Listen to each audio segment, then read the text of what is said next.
In a distant time, when the sun blazed unrelentingly and the rivers ran dry, there was a village called Umuziwa. It lay in the heart of a vast African savanna, where the earth cracked like old pottery and the wind carried nothing but dust.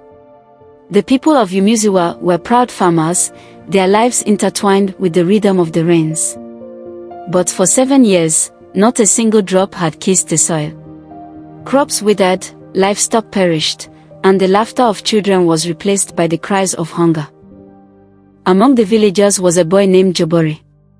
Barely 13, he had the determination of a lion and the heart of a dove. Though young, JABARI's spirit burned brightly, like a lone torch in a sea of darkness. His father, Mtunzi, was a renowned hunter who once provided for the village, but the drought had turned the forest into a barren graveyard. His mother, Amara, was frail from hunger, yet her words still carried wisdom. One fateful evening, as the sun sank into the horizon, JABARI sat with his mother by the fire. The flames danced weakly, as if mimicking the village's fading hope. "Mother," JABARI said, his voice trembling, "why has the rain abandoned us?" Amara looked into her son's eyes, her own heavy with sorrow. "The rain has not abandoned us, my child. The land is cursed by the greed of men.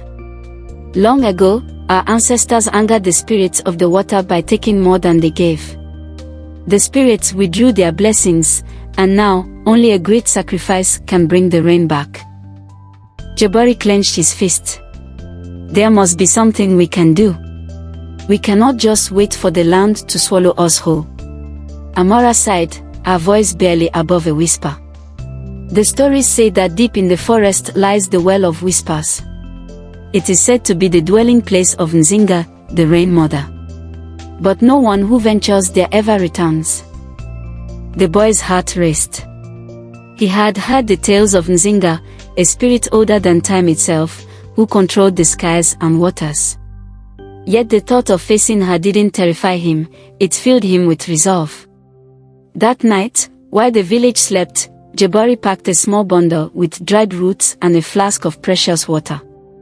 He whispered to his father's spear, lying unused by the door, "Guide me, father."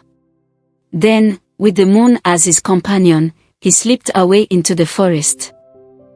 The forest was a labyrinth of shadows, its silence broken only by the rustle of unseen creatures. JABARI moved cautiously, each step taking him deeper into the unknown. Hours passed, and the trees grew denser, their twisted roots clawing at his feet. Suddenly, he heard a voice, a soft, melodic hum, like the wind singing to the leaves. "Who comes to disturb my peace?" the voice asked, echoing through the darkness. JABARI froze. "I am JABARI of Umuziwa," he said, trying to sound braver than he felt. "I seek Nzinga, the Rain Mother." The forest seemed to breathe, the air growing thick with a strange energy. Then, from the shadows, a figure emerged. It was an old woman, her skin the color of storm clouds, her eyes like pools of water. She leaned on a staff carved from a single piece of ebony wood. "You seek Nzinga?" she asked, her voice both gentle and foreboding. "Do you know the cost of what you ask?" "I do not care about the cost," JABARI replied, his voice steady. "My people are dying. I must bring the rain back." The old woman studied him for a long moment, then nodded. "Follow me." The journey to the Well of Whispers was treacherous. The path wound through thorny thickets and over jagged rocks. At last, they arrived at a clearing. In its center was the well, surrounded by ancient carvings that seemed to pulse with life. The water inside shimmered with an otherworldly light. "This is the Well of Whispers," the old woman said. "Nzinga slumbers within. To wake her, you must speak the truth of your heart." JABARI stepped forward, his reflection wavering in the glowing water. He knelt and whispered, "Nzinga, I come not for myself but for my people. We have suffered greatly. Please, bring the rains back." The well began to ripple, and a sudden gust of wind swept through the clearing. From the depths of the water rose Nzinga, her form towering and majestic. Her hair flowed like rivers, and her eyes were storms. "Why should I grant your request?" Nzinga thundered. "Your kind has taken much and given nothing in return." JABARI bowed his head. "I cannot undo the wrongs of the past, but I offer my life in exchange for the rains.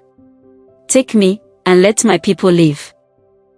Nzinga's gaze softened, though her voice remained firm. "A noble offer, young one. But such sacrifices are not given lightly. If you choose this path, you will leave your family and all you hold dear. You will become the rain, bound to the skies forever. Are you willing?" JABARI hesitated, his thoughts racing. He thought of his mother's frail hands, his father's empty spear, and the faces of the starving children. His heart ached, but his resolve was unshaken. "I am willing," he said. Nzinga extended her hand. "Then take my hand, and the rains will come." JABARI reached out, his fingers trembling as they touched hers. A surge of energy coursed through him, and the world began to blur. His body felt light, as if he were dissolving into the air. But before the transformation could complete, Nzinga whispered, "There is more to your story, young one. Your journey has just begun." And so, the first chapter of JABARI's journey ended, but the story was far from over. The rains began to fall, but not all was as it seemed. In the coming days, the villagers would discover that salvation often comes with a price, and JABARI's sacrifice would ripple far beyond anything they could imagine.